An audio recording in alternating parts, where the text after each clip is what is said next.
आसिम मलिक कौन है? आसिम मलिक है आईएसआई का चीफ, जो पाकिस्तान के द्वारा प्रायोजित आतंकवाद का संरक्षक है। भारत की सरकार उससे बातचीत कर रही थी जब सेना लड़ रही थी। 8 मई को जब सेना लड़ रही थी, आप आईएसआई से बात कर रहे थे। आप आईएसआई से बात कर। आजादी के बाद से लेकर आज तक भारत का स्टैंड एक ही रहा है, हम पाकिस्तान के मामले में किसी भी तीसरे देश की मध्यस्थता नहीं मानते। अगर उस बात के साथ किसी ने धोखा किया है, किसी ने विश्वासघात किया है, तो उसका नाम है भारत के प्रधानमंत्री नरेंद्र मोदी। तो इधर उधर की ना बात कर, ये बता कि काफिला क्यों लूटा। मुझे रहजनों से गिला तो है, लेकिन तेरी रहबरी पर सवाल है। और मैं इस सदन में पढ़ दूंगा तो सरकार को बहुत शर्मिंदा होना पड़ेगा, इसलिए मैं आपको चाहता हूं कि इस पे जवाब दीजिए। जब जवाब दीजिएगा, अरे सर ऐसे आप बीच बीच में बोलेंगे तो मैं नहीं बोलता बीच में जी। ये बड़े परेशान है कि प्रधानमंत्री जी सदन में नहीं आए। प्रधानमंत्री जी अवतार हैं, वो अदृश्य रह के भी कहीं मौजूद हो सकते हैं, उनको आना नहीं होता शारीरिक रूप से, वो प्रकट हो जाते हैं। 18 घंटे काम करने वाला प्रधानमंत्री 2 घंटे भी दोनों सदनों में क्यों नहीं है, ये सवाल हम लोग पूछना चाहते हैं। पे हमला किया वो पाकिस्तान जिसने अक्षरधाम किया, वो पाकिस्तान जिसने उड़ी किया, वो पाकिस्तान जिसने पुलवामा किया, वो पाकिस्तान जिसने लाल किले पे हमला किया, वो पाकिस्तान जो हिंदुस्तान में आतंकवाद फैलाता है, पहलगाम की घटना को अंजाम देता है। आप कह रहे हैं वो पाकिस्तान आपसे गिड़गिड़ाया, आप मान गए। अरे मान्यवर, वो हमारी बहनें भी तो गिड़गिड़ा रही थी, वो आतंकवादी तो नहीं माने, आप कैसे मान गए? 19 जून को अमेरिका ट्रंप के लिए प्रचार करने मैं नहीं गया था मान्यवर। ट्रंप के लिए प्रचार करने महामानव गए थे, मैं नहीं गया था। अब की बार ट्रंप सरकार, उन्होंने नारा दिया था मान्यवर, आई लव पाकिस्तान। ये ट्रंप बोल रहा है। मोदी का दोस्त, सर बार बार आप ही आ जा रहे हैं, मना कर दीजिए, ऐसे क्यों कर रहे हैं? बार बार आप ही आ रहे हैं। आई लव पाकिस्तान, ऐसे स्ट्रेटेजिक खेल मत खेलिए सर। आई लव पाकिस्तान कह रहा है ट्रंप, वहां पाकिस्तान और अमेरिका का इलू इलू चल रहा है, और आप कह रहे हैं अब की बार ट्रंप सरकार। एक लाइन में पढ़ना चाहूंगा, प्रधानमंत्री तो फिदा है उनके ऊपर, ट्रंप के ऊपर। तो प्रधानमंत्री की ओर से ट्रंप के लिए लाइन है कि तेरे खुलूस ने रखा मुझे अंधेरे में, तेरे खुलूस ने रखा मुझे अंधेरे में, तेरा फरेब मुझे रोशनी में ले आया। आप गोदी मीडिया से अपनी चाटुकारिता दिन रात करवाना चाहते हैं, करवाइए, कोई हमें दिक्कत नहीं, वो लोग करेंगे ही। लेकिन जब युद्ध का समय है, लड़ाई का वक्त है, इतने गंभीर समय में है, ऐसे समय में आप ऐसे समय में झूठी खबरें वहां पे चलवा रहे हैं, झूठी खबरें चलवा रहे हैं। लाहौर में घुस गए, इस्लामाबाद में घुस गए, यहां कराची में कब्जा हो गया, रावलपिंडी में कब्जा हो गया। अडानी के पोर्ट से 21,000 करोड़ रुपए की ड्रग्स पकड़ी गई है, जो आतंकवाद में लगती है। कल से लेकर आज तक दोनों सदनों में सरकार की ओर से बहुत सारी बातें कही गई, अपना मुंह से खुद ही बखान किया गया, हमने ऐसा कर दिया, हमने वैसा कर दिया। हम भारत की सेना का, भारत के बहादुर सैनिकों का, बहादुर जवानों का बार बार नमन करेंगे, उनकी शौर्य और वीरता को बार बार प्रणाम करेंगे, लेकिन आपके नाकारेपन पर 1000 बार सवाल पूछेंगे मान्यवर, क्योंकि सवाल आपसे बनते हैं। पहलगाम में जो निर्दोष लोग बैसरन घाटी में गए थे, उनको आकर 5 खूंखार आतंकवादियों ने कैसे मार दिया। भारत की सीमा के अंदर 200 किलोमीटर वो आतंकवादी कैसे घुस गए, कहां से आपकी इंटेलिजेंस फेलियर हुई, उसके लिए कौन जवाबदेह है। और जब हम सर्वदलीय बैठक में बैठे थे, आदरणीय लीडर ऑफ अपोजिशन भी वहां पे थे, त्रुचि शिवाजी भी थे, और मान्यवर हमको बताया गया, सरकार के द्वारा बताया गया कि बैसरन घाटी में सिर्फ अमरनाथ यात्रा के 15 दिन पहले ही लोग आते हैं। यह तो पता नहीं किस गलती से होटल वालों के साथ मिलकर बैसरन घाटी को खोल दिया गया। अब इतने सारे अलग अलग दलों के नेताओं को सरकार के जिम्मेदार मंत्री, गृह मंत्री की मौजूदगी में, रक्षा मंत्री की मौजूदगी में गलत जानकारी दे रहे हैं। बाद में जब हमने पता किया तो पता चला कि हमेशा वो बैसरन घाटी खुली रहती है, लेकिन वहां सुरक्षा के कोई इंतजाम नहीं थे मान्यवर। वो लोग चीखते रहे, चिल्लाते रहे, रोते रहे, बिलखते रहे, अपनी जान गंवाते रहे, सहायता मांगते रहे, लेकिन उनकी सहायता करने वाला कोई नहीं था। मैं गया था शुभम द्विवेदी जी के घर कानपुर में मान्यवर, और उनके पिता ने रो के एक ही मांग कही। उनकी पत्नी का रो रो के बुरा हाल था, उनके परिवार के लोगों ने, उनके पिताजी ने रो रो के एक ही बात कही, हमारे बेटे ने देश के लिए अपनी शहादत दी है। जो लोग इसमें मारे गए हैं, सरकार हमें क्या मदद देती है उससे हमें लेना देना नहीं, कम से कम हमको शहीद का दर्जा दिया। ये उनकी पीड़ा थी, उनकी मांग थी। मैं आपके माध्यम से सरकार तक उनकी भावनाएं पहुंचाना चाहता हूं। मान्यवर, बताया गया कि जब यह घटना हुई उसके बाद देश के गृह मंत्री वहां जाते हैं। देश के गृह मंत्री ने जाके वहां प्रेस कॉन्फ्रेंस किया, अपनी बात कही। उसके बाद प्रधानमंत्री को इसकी सूचना मिलती है। प्रधानमंत्री जी अपना कार्यक्रम छोड़ के भाग के आते सऊदी अरबिया से। पूरा देश इंतजार कर रहा था कि प्रधानमंत्री जी आ रहे हैं। प्रधानमंत्री जी निश्चित पहलगाम जाएंगे। प्रधानमंत्री जी पहलगाम नहीं गए मान्यवर। प्रधानमंत्री जी 24 अप्रैल को बिहार में चुनाव प्रचार गए। प्रधानमंत्री जी 1 मई को महाराष्ट्र, केरला और आंध्र प्रदेश में उद्घाटन करने के लिए गए। प्रधानमंत्री जी फिल्मी सितारों को संबोधित करने गए, फिल्मी सितारों को संबोधित करने गए, लेकिन जो लोग पहलगाम में मारे गए थे उनकी पीड़ा, उनका हाल, उनका दुख, उनकी तकलीफ जानने के लिए नहीं गए।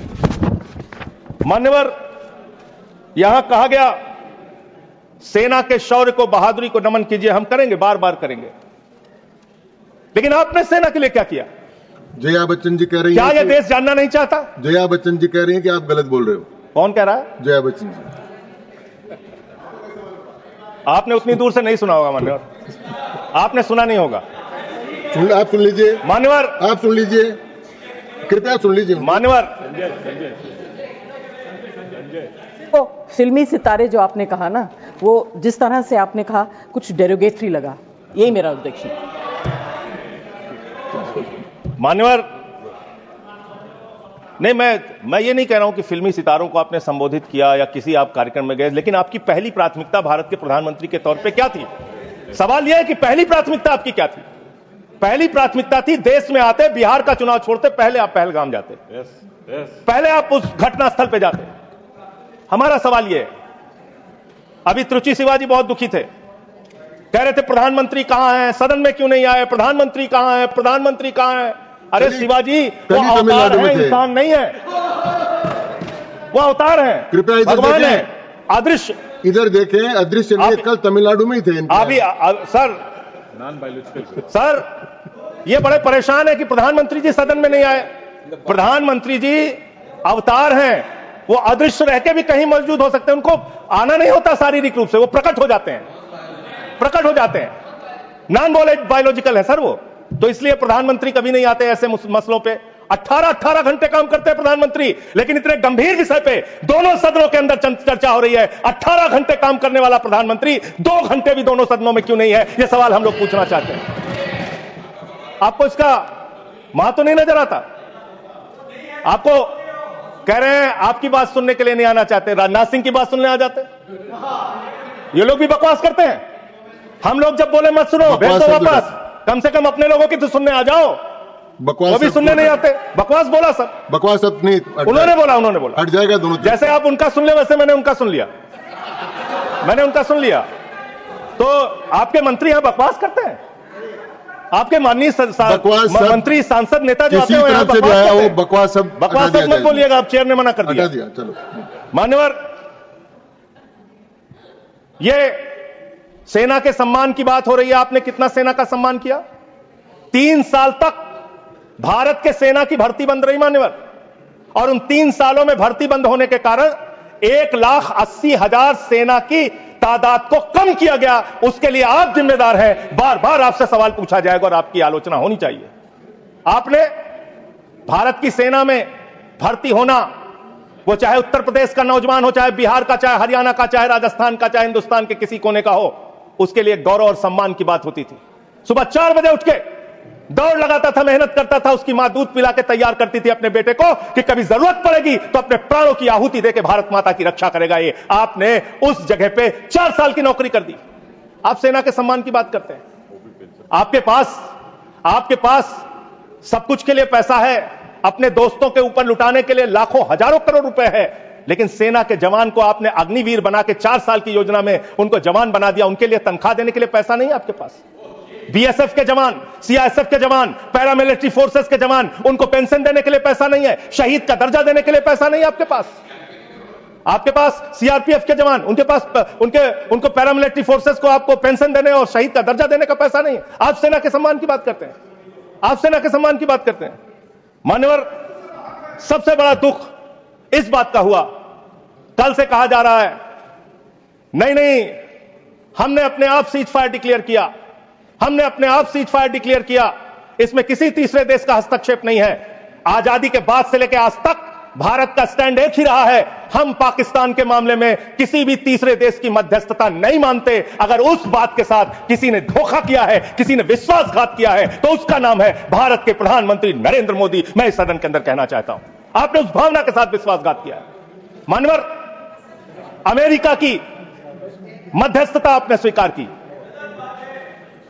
और मैं इसलिए चंद लाइनें आपके लिए कहना चाहूंगा कि तू इधर उधर की ना बात कर, तू उधर उधर की। आप ही का चेहरा आ रहा है सर, थोड़ा निर्देश दे दीजिए, आप ही को दिखाए जा रहे हैं बार बार। तू इधर उधर की ना बात कर, ये बता कि काफिला क्यों लूटा। मुझे रहजनों से गिला तो है, लेकिन तेरी रहबरी पर सवाल है, आपकी रहबरी पर, आपके नेतृत्व पर सवाल है, और यह सवाल बार बार पूछा जाएगा, यह सवाल बार बार पूछा जाएगा। 10 मई को भारत जो 144 करोड़ की आबादी का मुल्क है, भारत जो दुनिया का सबसे बड़ा लोकतंत्र है, भारत जो दुनिया की 5वीं बड़ी अर्थव्यवस्था है, उस भारत के मामले में सीज फायर का डिक्लेरेशन भारत की धरती से नहीं होता, अमेरिका की धरती से होता है। अमेरिका का राष्ट्रपति ट्रंप वो ट्वीट करके जानकारी देता है सीज फायर हो गया दोनों देश में, हो जाएगा। हमारी सेनाएं लड़ रही हैं, हमारी सेनाएं मैदान में हैं, और अमेरिका का राष्ट्रपति कह रहा है सीज फायर हो गया। क्या लिख रहा है वो अमेरिका का राष्ट्रपति? After a long night of talks mediated by United States, I am pleased to announce that India and Pakistan have agreed to a full and immediate ceasefire. Congratulations to both countries on using common sense and great intelligence. Thank you for attention to this matter. फिर उसके बाद उपराष्ट्रपति JD Vance, 10 मई को इनका tweet आता है, great work from president's team, specially secretary Rubio, and my gratitude to the leaders of India and Pakistan for their hard work and willingness to engage in this ceasefire. अब जो secretary Rovio का, United state के secretary Rovio का जो tweet है, वो अगर मैं इस सदन में पढ़ दूंगा तो सरकार को बहुत शर्मिंदा होना पड़ेगा। इसलिए मैं आपको चाहता हूं कि इस पे जवाब दीजिए, जब जवाब दीजिएगा, और प्रधानमंत्री को जवाब देना चाहिए। ये 10 मई का ट्वीट है, मैं चाहूंगा सत्ता पक्ष विपक्ष पूरा सदन इसको सुने। Over the past 48 hours Vice President Vance and I have engaged with the senior Indian and Pakistani officials, including Prime Ministers Narendra Modi and Shehbaz Sharif, External Affairs Minister Subramaniam Jaishankar, Chief of Army Staff Asim Munir, and National Security Advisors Ajit Doval and Asim Malik. I am pleased to announce the governments of India and Pakistan have agreed to an immediate ceasefire and to start talks on a broad set of issues at a neutral site. We commend Prime Ministers Modi and Sharif on their wisdom, prudence and statesmanship in choosing the path of peace. कृपया इनको प्रमाणित करके, ये प्रमाणित कर दूंगा sir, प्रमाणित करें, इसको प्रमाणित करके दें सर। मुझे बोलने, मैं बोलने दे रहा हूं आपको। अरे सर, ऐसे आप बीच बीच में बोलेंगे तो मैं नहीं बोलता बीच में, आप प्रमाणित करके दें, उसके बाद इसको रिकॉर्ड में लें।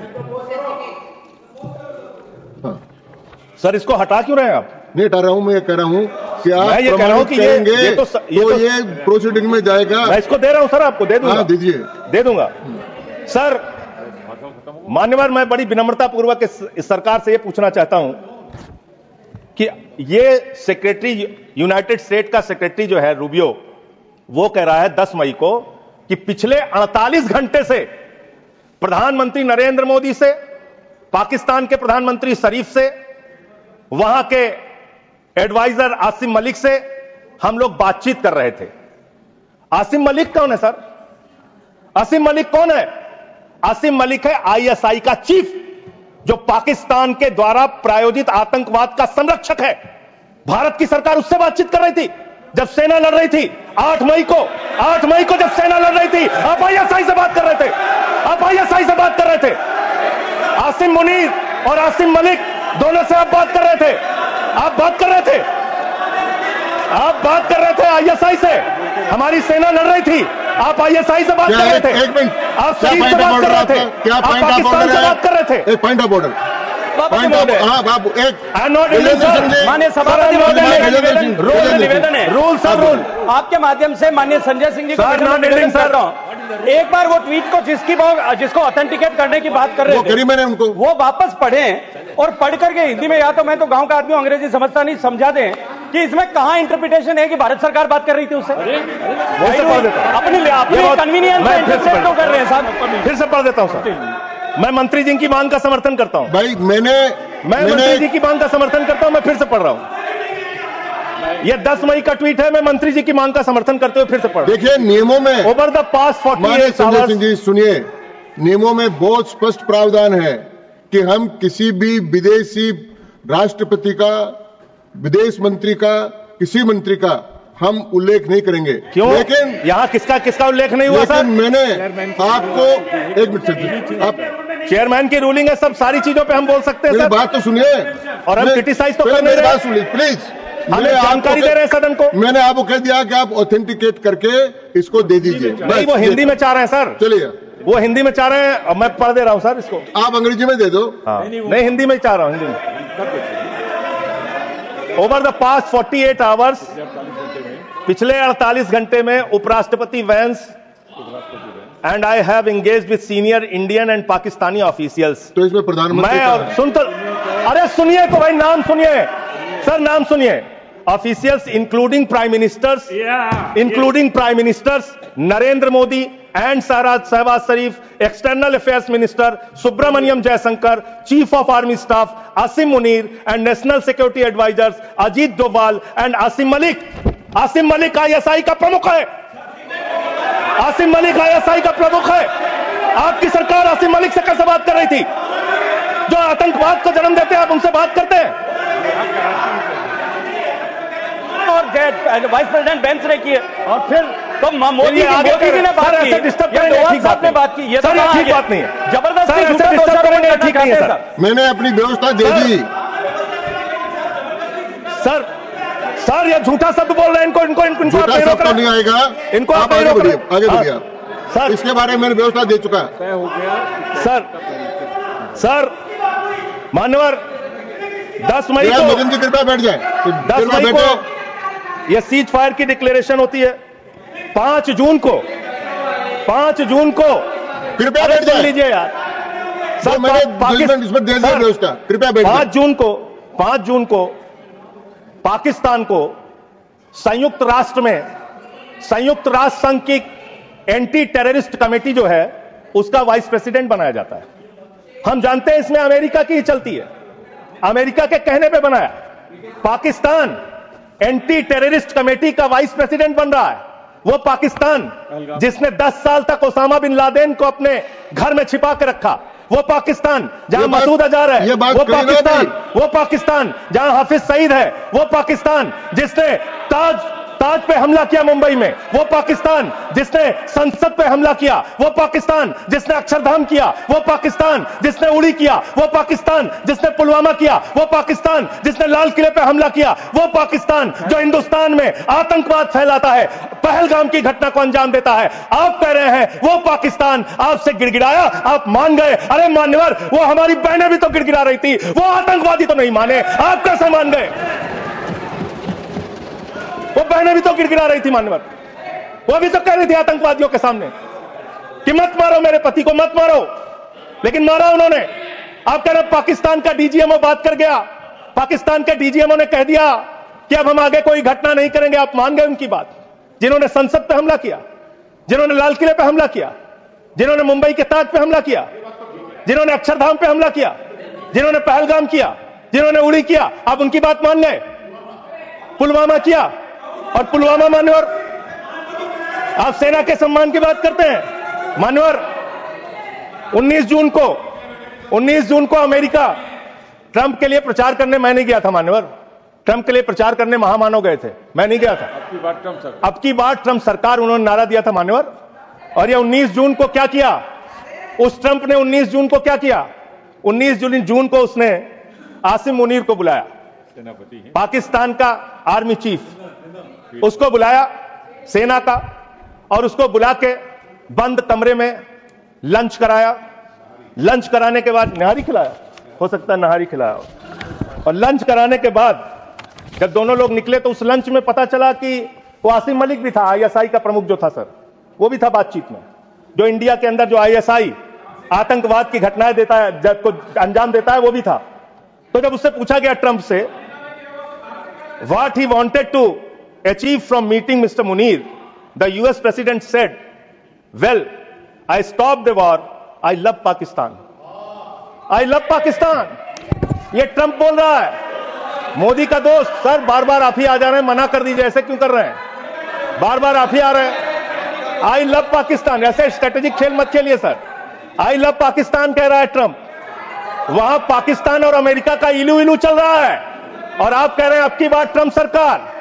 आप कह रहे हैं 14 फरवरी को जाके, 14 फरवरी 2025 को प्रधानमंत्री जी गए थे, मागा plus मीगा becomes mega partnership for prosperity. आप कह रहे हैं मोदी जी 14 फरवरी को गए थे। 14 फरवरी 2025 को जब आप गए थे तो 7 फरवरी को वही अमेरिका हमारे भारतीयों को बेड़ी में बांध के अमृतसर में उतारा था सर। और आपने आपत्ति नहीं की, आप कह रहे हैं मेगा मीगा मागा, वहां कर रहे हैं मेगा मीगा मागा, मेगा मीगा मागा, और वो अमेरिका आपके साथ ऐसे विश्वासघात कर रहा है। अभी उसके बाद ये तो आई लव पाकिस्तान बोला, फिर उसके बाद डिप्टी पीएम पाकिस्तान का उप प्रधानमंत्री गया 25 जुलाई को, उसने यूएस सेक्रेटरी से मुलाकात की, रूबियो से, मार्को रूबियो से। और उसके बाद ये लास्ट की लाइन खाली पढ़ रहा हूं, I also thanked him for Pakistan partnership in countering terrorism and preserving regional stability. ये धन्यवाद कर रहा है, धन्यवाद कर रहा है अमेरिका का मार्को रूबियो सेक्रेटरी कह रहा है कि पाकिस्तान को हम धन्यवाद देते हैं आतंकवाद से लड़ने के लिए। तो मुझे एक लाइन याद आ रही है, खुलूस मतलब होता है मोहब्बत। प्रधानमंत्री जी के लिए और अमेरिका के राष्ट्रपति के लिए एक लाइन में पढ़ना चाहूंगा। प्रधानमंत्री तो फिदा है उनके ऊपर, ट्रंप के ऊपर। तो प्रधानमंत्री की ओर से ट्रंप के लिए लाइन है कि तेरे खुलूस ने रखा मुझे अंधेरे में, तेरे खुलूस ने रखा मुझे अंधेरे में, तेरा फरेब मुझे रोशनी में ले आया, तेरा फरेब मुझे रोशनी में ले आया।